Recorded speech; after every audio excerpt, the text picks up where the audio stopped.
Nabi SAW menganjurkan kita dalam banyak hadis agar menikah dan melahirkan anak.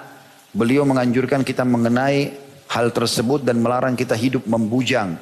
Karena perbuatan ini menyelisihi sunnahnya. Jadi pernah ada 3 orang sahabat berikrar di masjid. Karena mereka merasa ibadahnya sangat tinggi. Maka mereka ingin ibadah yang tidak umum orang buat.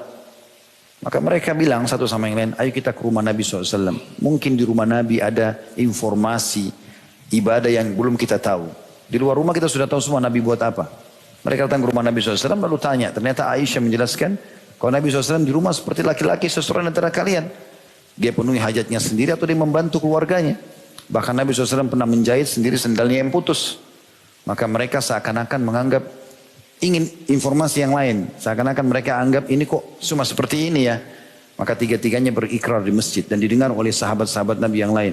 Yang satu bilang mulai sekarang saya tidak mau tidur malam hari. Mau sholat tahajud sepanjang malam. Ya, pagi kalau ngantuk baru tidur. Malam tidak ada tidur lagi. Supaya tidak seperti umum orang buat. Mulai habis ba'diyah isya tahajud sampai pagi.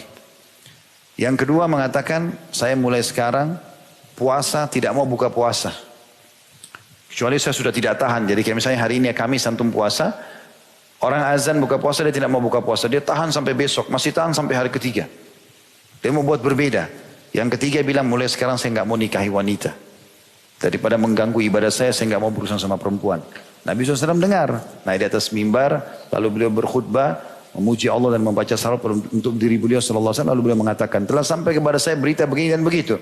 Ada orang begini dan begitu di antara kalian. Maka ketahuilah aku orang yang paling bertakwa kepada Allah di antara kalian. Aku tidur di malam hari dan aku sholat. Artinya Nabi habis isya tidur. Tapi nanti bangun sepertiga malam. Aku juga berbuka puasa. Di bawah maghrib boleh puasa. Buka puasa. Dan aku menikahi wanita. Sampai menolak sunnahku bukan dari golonganku.